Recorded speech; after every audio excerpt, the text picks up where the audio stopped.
Assalamualaikum warahmatullahi wabarakatuh.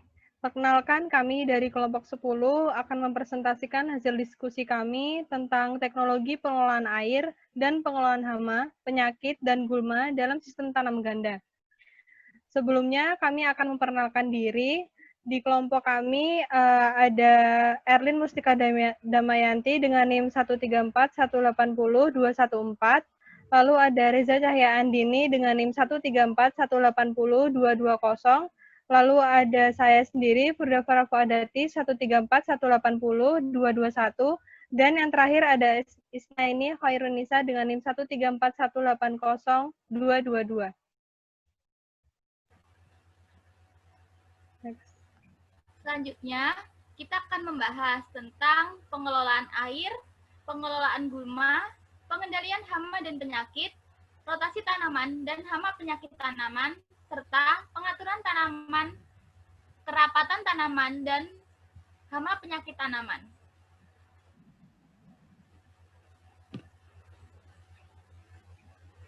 Next.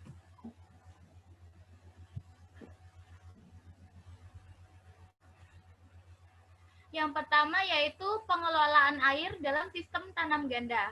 Pengairan adalah suatu usaha mendatangkan air dengan membuat bendungan atau saluran-saluran untuk ke sawah-sawah atau ladang-ladang dengan cara teratur. Apabila terdapat air yang berlebihan dalam tanah, usaha perlu dilakukan pembangunan drainase agar tidak mengganggu kehidupan tanaman. Next.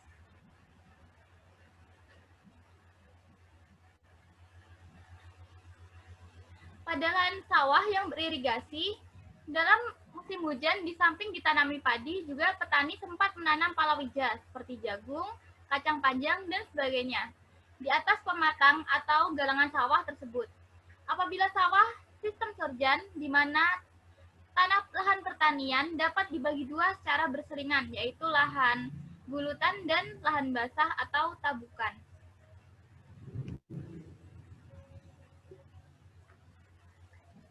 Next. Daerah persawahan yang memperoleh air pengairan sepanjang tahun dimungkinkan untuk menanam padi secara terus-menerus, kecuali ada masalah lain.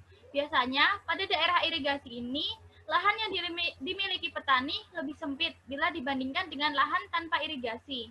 Berdasarkan kenyataan ini, masih banyak petani yang mengusahakan padi sawah satu kali dalam setahun dengan lahan yang begitu sempit, sehingga hasilnya tidak cukup untuk kebutuhan keluarganya. Mereka membiarkan tanahnya kosong setelah panen padi, walaupun masih ada kemungkinan untuk mengusahakan satu kali pertanaman lagi, terutama jenis-jenis tanaman yang berumur pendek. Next.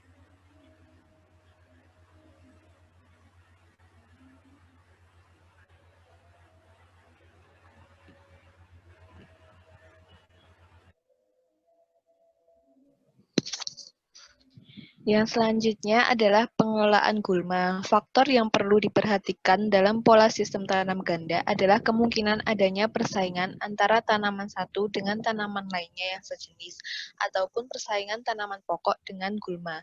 Kemampuan gulma untuk berkompetisi terhadap sinar matahari, unsur hara, air, dan ruang tumbuh dapat lebih tinggi dibanding tanaman budidaya.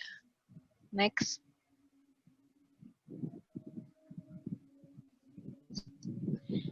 Nah, penurunan hasil akibat kompetisi gulma pada sistem pertanaman multiple cropping itu dapat dikurangi antara lain dengan cara yang pertama, memilih jenis tanaman yang cepat membentuk tajuk. Penerapan pola bertanam tumpang sari menimbulkan perubahan kondisi lingkungan mikro yang dapat berpengaruh terhadap komposisi spesies gulma. Dalam hal ini, pola bertanam tumpang sari dapat menghasilkan penutupan tajuk yang lebih rapat, sehingga spesies-spesies gulma tidak mampu tumbuh karena pengaruh naungan tajuk tersebut. Selain menghasilkan penutupan tajuk yang lebih rapat, maka pola bertanam tumpang sari juga menghasilkan penutupan tajuk yang lebih cepat daripada pola bertanam tunggal, sehingga dapat berpengaruh memperpendek periode kritis persaingan gulma, sehingga kerugian akibat kompetisi dengan gulma dapat dikurangi. Kemudian yang kedua itu mengatur jarak tanam secara tepat. Karena adanya persaingan antara gulma dan tanaman pokok, maka pengaturan jarak tanam itu harus diperhatikan agar kompetisi tersebut tidak merugikan tanaman pokok. Nah, selanjutnya memupuk tepat dosis. Karena penyediaan hara dari tanah itu sangat bervariasi, maka akan menimbulkan perbedaan jumlah pengambilan unsur hara oleh tanaman di lahan yang dibudidayakan. Nah, penambahan hara di dalam tanah dapat mengubah vegetasi gulma yang tumbuh di atasnya. Perubahan vegetasi gulma karena penambahan hara di lahan terbuka lebih jelas terlihat karena gulma yang tidak dikehendaki itu tumbuh lebih leluasa. Nah, perbedaan kebutuhan hara dari masing-masing spesies gulma itu menunjukkan bahwa kompetisi dalam pengambilannya juga tinggi. Perbedaan-perbedaan tersebut juga sesuai dengan kesukaan terhadap habitat di mana spesies-spesies gulma tersebut tumbuh, sehingga pemanfaatan unsur hara beberapa spesies gulma akan berbeda pula.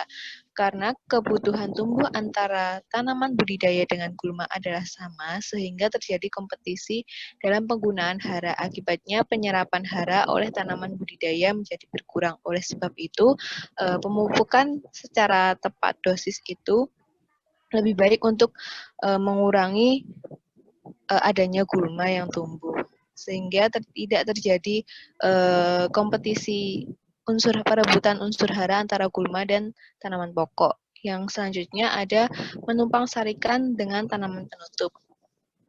Tanaman penutup di sini seperti kacang-kacangan, tanaman legum itu digunakan dalam pengolahan gulma pada sistem tanam ganda karena dapat memperkecil jumlah gulma yang tumbuh dan dapat menggantikan satu kali penyiangan dengan tanpa memberikan pengaruh yang kurang baik terhadap hasil panen. Selain itu juga bersifat cepat tumbuh dan tidak bersifat menyaingi. Nah, selanjutnya yang terakhir itu menggunakan tanaman sela. Tanaman sela ini digunakan dalam pengelolaan gulma tanam ganda karena memiliki kemampuan menekan gulma, menghambat evaporasi, menambah hara tanah, dan memelihara kelembapan tanah.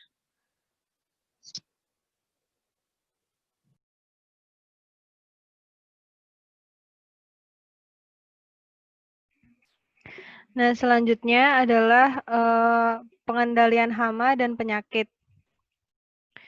Terdapat dua kemungkinan faktor pembatas gangguan hama dan penyakit dalam sistem multiple cropping. Yang pertama, multiple cropping dapat memberikan peluang waktu yang cukup lama dalam periode umur tanaman yang nampaknya akan meningkatkan tingkat persoalan hama dan penyakit. Yang kedua, penganekaragaman tanaman memberi peluang untuk meningkatkan stabilitas tanaman dan periode tumbuh tanaman yang cukup lama dan kemungkinan dapat memberikan peluang terjadinya agen pengendali biologi dengan populasi tinggi secara alami. Next.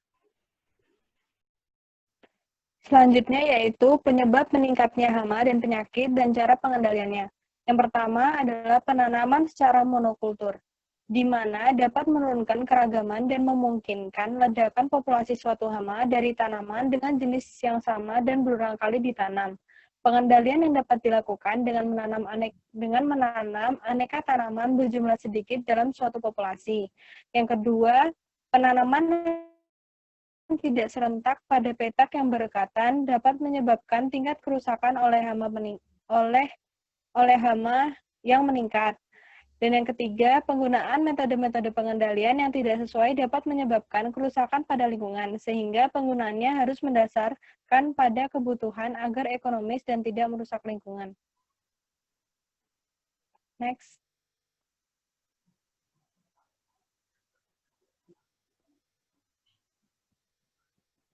Rotasi tanaman. Secara umum, perubahan jenis tanaman dapat mengurangi gangguan hama dan penyakit. Tanaman secara umum dapat berindikasi mempunyai banyak hama dan penyakit, sehingga dianjurkan untuk tidak ditanam secara bersamaan.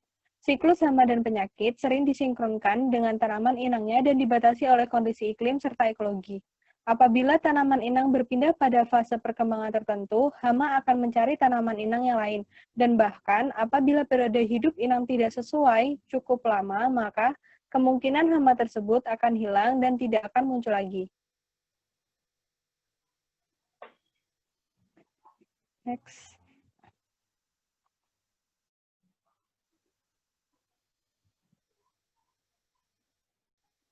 Rotasi tanaman dan hama penyakit tanaman.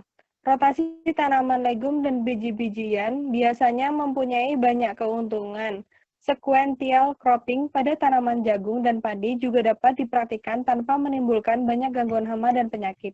Sedangkan pada tanaman tembakau dan kapas tidak dapat ditanam dengan frekuensi tinggi pada lahan yang sama, sebab hama dan penyakit dapat meningkat sehingga mempengaruhi produksi dari kedua tanaman tersebut. Kemudian ada pengaturan tanaman dan kerapatan tanaman. Pengaturan tanaman dapat didefinisikan sebagai pengaturan penggunaan lahan pertanaman dalam kurun waktu tertentu. Tanaman dalam jenis ini satu areal dapat diatur menurut jenisnya.